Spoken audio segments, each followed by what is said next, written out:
Assalamualaikum warahmatullahi wabarakatuh. Namaku Sarah. Saat ini aku berusia 18 tahun, asal Jombang. Inilah kisahku. Kisah yang begitu teramat pilu. Jika terbayang, rasanya aku tak ingin ada di dunia ini. Memiliki orang tua yang egois dan hanya mau menang sendiri. Sejak kecil, kedua orang tuaku selalu menyuguhkan pertengkaran demi pertengkaran di hadapanku, yang membuatku sangat trauma dan selalu ketakutan.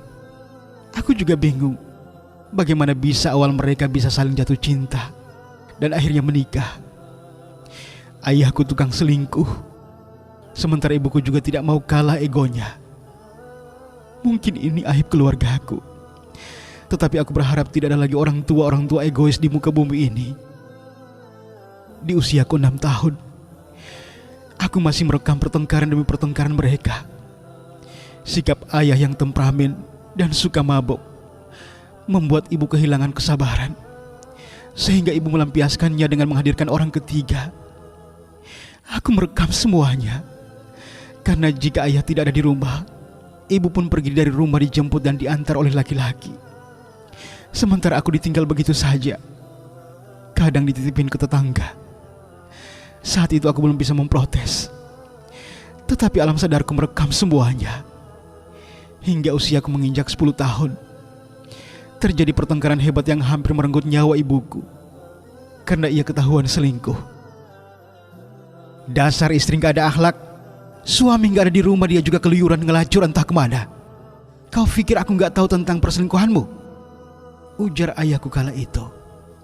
Dan aku duduk ketakutan di depan televisi, tak jauh dari mereka bertengkar. Karena kedua orang tuaku tidak pandang lokasi dan tempat, gak peduli ada orang atau tidak. Kalau mau bertengkar, pasti mereka bertengkar. Emang kenapa, ha? Kau pikir kau saja yang bisa gonta-ganti perselingkuhanmu, ha? Aku juga bisa, bos. Sebelumnya aku hanya bisa diam saja dengan perlakuanmu itu, tapi kesabaranku juga ada batasnya. Jika kau bisa, kenapa aku gak bisa? Ujar ibuku tidak mau kalah. Dan aku semakin pilu mendengarnya. Dasar istri durjana. Kalau laki-laki itu selingkuh, harusnya istri introspeksi diri. Apa sebabnya suaminya selingkuh, lalu memperbaikinya, bukan malah kelayapan cari pelampiasan. Aku juga selingkuh karena kau tidak becus jadi istri. Masak gak becus, ngerawat diri gak becus, ngegosip aja di tetangga kerjanya. Suami pulang kerja baru dimasakin, padahal perut udah lapar banget. Gimana suami gak nyari wanita lain? Ujar ayahku marah. Bos, kalau bicara tuh ngaca dulu. Sejak kapan kau ngasih uang belanja, ha? Gaji 2 juta, ngasih ke istri 200 ribu aja. Mintanya semua masakan sudah siap saja di meja makan. Kau kira cukup duit segitu buat belanja, ha? Pakai nuduh aku gak becus ngerawat diri lagi. Ngasih duit aku buat beli skincare, alat-alat kecantikan. Asal kau tahu aja ya, sebelum menikah denganmu, aku tuh punya semuanya. Aku bisa beli sendiri semuanya. Tapi pas kau nikahi, semua hilang. Aku gak bisa beli apa-apa. Ngandalin duit kamu, mana pernah ngasih? Ujar ibuku semakin tak terkalahkan. Lalu ayahku dengan marahnya mendekati ibuku dan mencekik lehernya. Dasar istri kurang ajar, tidak tahu bersyukur, kubunuh kau. Ujar ayahku sambil mencekik leher ibuku. Dan aku menangis histeris saat itu. Aku berlari menuju keduanya dan berusaha melerainya. Saat itu ibuku kulihat nyaris kehabisan nafas. Hingga akhirnya aku berlari ke dapur dan mengambil pisau. Aku bingung harus berbuat apa kala itu. Aku pun tak tahu untuk apa pisau itu di tanganku. Hingga terlintas saja di benakku untuk mengiris lenganku, walau aku tak tahu apa akibatnya nanti. Melihat itu ayahku langsung lari menuju ke arahku dan melepaskan cekikannya pada ibu. Ibu juga berlari mendekatiku. Kenapa kau Sarah, ha? Kenapa mengiris lenganmu dengan pisau itu? Dasar anak bodoh, ujar ayahku merampas pisau itu dariku. Ibuku juga mendekatiku dan memelukku. Aku tahu, meski mereka tidak saling cocok, tapi mereka sangat menyayangi aku. Ayah, ibu, Sarah capek. Sarah ingin mati saja. Sarah tak sanggup melihat semua ini. Dari Sarah kecil, Kalian tidak pernah mau memikirkan tentang Sarah. Kalian bertengkar terus. Aku selalu ketakutan kalian tak peduli. Sarah capek, Ayah. Sarah capek, Bu. Sarah pengen mati saja. Tidak ada gunanya Sarah hidup di dunia ini kalau kedua orang tua Sarah tidak pernah memikirkan kebahagiaan Sarah. Ujarku pilu. Jangan ngomong gitu, Nak. Ibu sayang sama kamu kok. Ujar ibuku sambil membersihkan lukaku yang memang tidak seberapa parah. Enggak. Kalian enggak ada yang sayang sama Sarah. Ayah dan ibu egois, hanya memikirkan diri sendiri saja. Sarah mau pergi dari rumah ini. Sarah mau ikut nenek. Kalau kalian bercerai, Sarah bingung mau ikut siapa. Kalau Sarah ikut ayah, Sarah gak tega sama ibu. Kalau Sarah ikut ibu, Sarah kasihan sama ayah. Lebih baik Sarah gak ikut siapa-siapa. Tolong antarkan Sarah ke rumah nenek.